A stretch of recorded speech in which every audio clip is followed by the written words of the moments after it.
G'day, YouTube! The frame's still not here. Big shocker. They're going to be another 2 weeks. At 10 weeks now.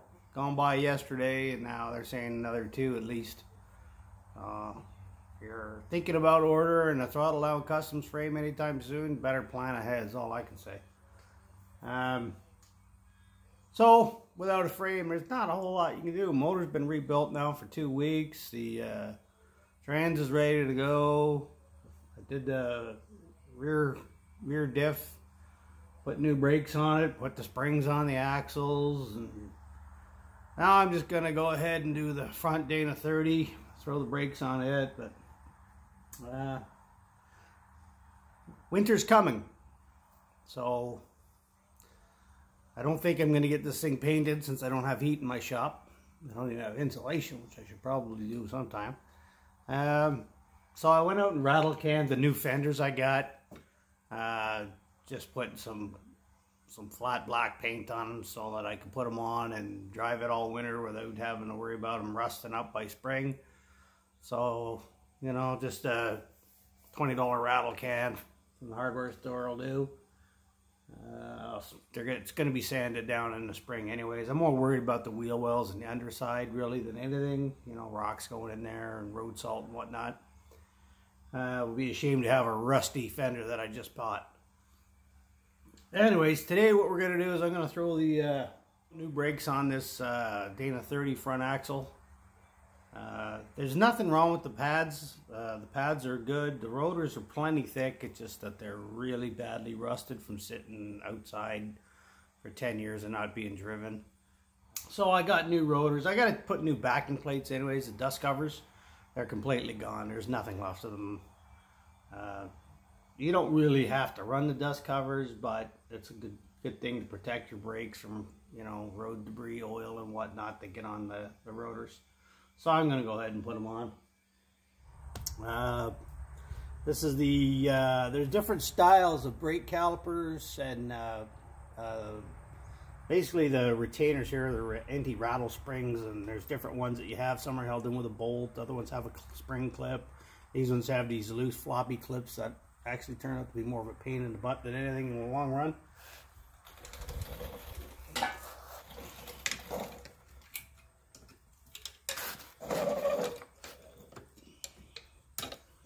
I went ahead, because I'm changing the rotor, the lug studs kind of hold everything together. They hold the rotor to the front hub. So I went ahead and put on the old nuts, which are all mismatched. I'm putting new ones on anyways. So I just put the nuts on and give them a crack each, so that broke them loose. You see, that way I'll be able to separate. It's easier to do it on the car than sitting on a bench trying to beat these things, hold everything or clamp it in a vise or whatever your plan is. There's an Allen head pin that holds these on in the 82s. Some of them have bolts. I'm not a fan of the Allen heads like this because they do tend to strip. But there's a little trick you can do to keep them from getting all rusty. You pack the inside with some grease like this.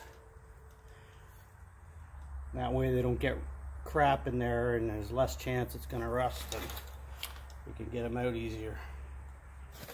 Alright, so once you get those 2 pins out, there's nothing to it. Just pry the caliper up, and it's supposed to go one way. You notice here there's a L-shaped cut in the housing, and here there's not.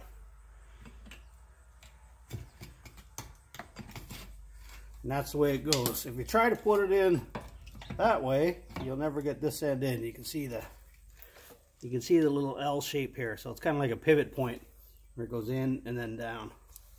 So if you're beating on it and it's not going, that's probably the reason. Nice spider eggs in there.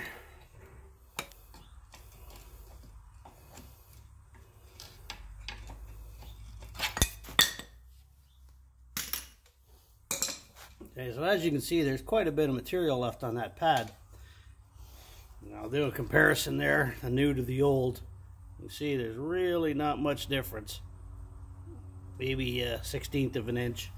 So I'll save these, you never know. I do like me new brakes. Anytime you're replacing a rotor, you should use new pads anyways. You don't want to have an uneven wear starting. It just gets you off on a bad foot.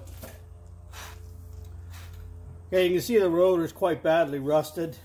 I could take them in the local shop and get them turned, but then I gotta wait around hours for them, and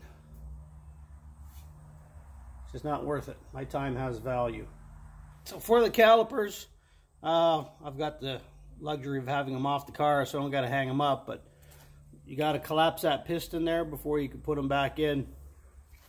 So all I do is take one of the old pads and put them in like that if you don't have one of these tools here, and just turn it down. And they're reasonably cheap. I think I paid 15 bucks for it or something years ago. You can see. And there's fluid shooting out the line. Okay, that's all there is to backing the calipers off. You can use a C-clamp, just right here. Just make sure you use a brake pad, otherwise you got to put the clamp way inside. You just tell these are hollow on the inside here. Okay, so you end up screwing it all the way in there. So just use an old pad, it's easier. Okay, so the next thing you got to take off is the manual locking hub here.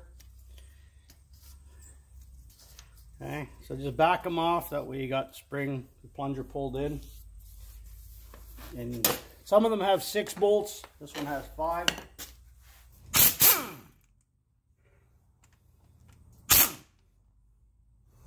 Alright, so once you got your bolts out, just pull the hub back.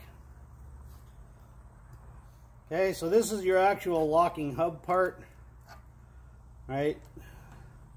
It's held on, there's a spring in back. It's held on by a little C-clip right here. Okay, there's another C-clip in here that holds the whole hub assembly on. So there's 2 ways you can go about it. You can take this outer clip and pull it off in pieces, or you can leave this together if there's nothing wrong with it and just pull the inner C-clamp, the one that's actually on the axle shaft in here. It's hard to see with all the grease, but you can see it kind of right there. Okay, so you can see there the outer clip. Try to keep things clean as you go, but it's near impossible when you're dealing with grease like this. Okay, so now this entire assembly will come off. The thing is, it's usually stuck in here into the hub in this large washer. There you go.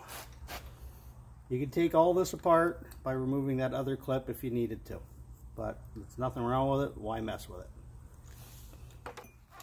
Okay, so next thing you got is your hub retaining nut. Okay, this holds your bearings in place and the entire hub assembly brake, all of it. There's a nut, then there's a washer in behind, and then another nut just like this one. The washer is bent, it should have anyways, the tabs that are bent over to prevent this from turning out, and there's a tab right there. Again, hard to see with all the grease. But at least it's grease. It's when you see water and gray liquids coming out that you need to start getting concerned. Okay, so you can see someone's used a drift to take these out, which you can do. I've done it in the past when I didn't have a socket and I was stuck. Okay, so all you do is you put the drift on the face before one of the corners and you just hit it. And you can see right there just a screwdriver in my hand. Okay, right there you can see the bent washer. Alright. And that's a pretty stout washer, so it's not going to be easy to bend.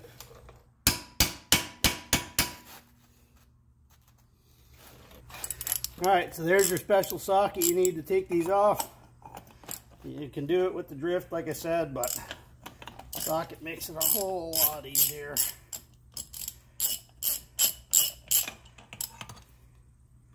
So even after somebody beat the hell out of it and put big chamfers and burrs onto it, I still was able to get it out. Right, so I just took it over to the grinding wheel there and cleaned it up a little bit. Got rid of the burrs so the socket will fit better when I put it back in. You can buy new ones, they're not expensive, but you can certainly reuse that. There's nothing wrong with it. Okay, so the next thing is the washer. And what I use is just like a little dental pick tool here. And it's easy because you can reach in. It's often kind of hard to get out because of all the grease. Alright, and that's what you got. It's got a little tab right here. Alright, you can see because there's a slot in the axle. Sorry, not the axle, the spindle housing right there. There's our slot. So when you put it back in, that goes into the slot and helps to lock the other one. Now you notice there's a bend on it too. There's a bend going in each direction. One bend in to lock this nut, one bend out afterwards to lock the outer nut.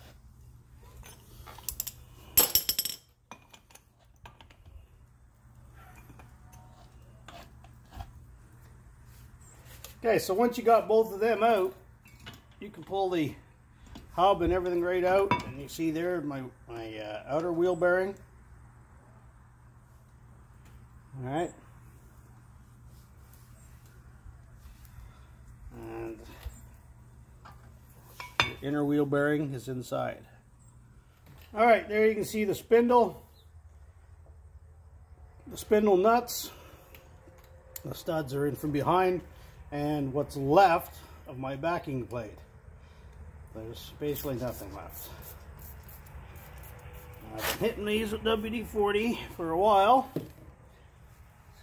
I knew I had to do this, so let that sit for a second and we'll rip those bolts out of there. Hopefully relatively painless.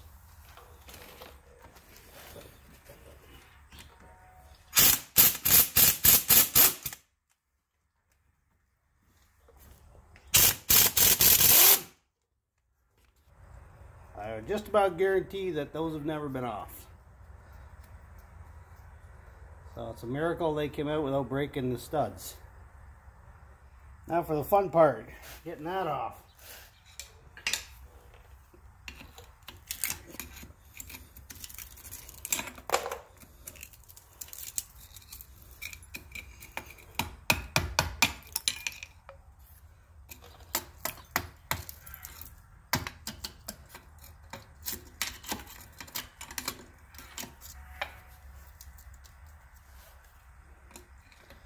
Wouldn't be so bad if it weren't for the fact that there was so much rust that had gotten in behind it all them years. You can see here on the spindle face itself, there's quite a bit of rust.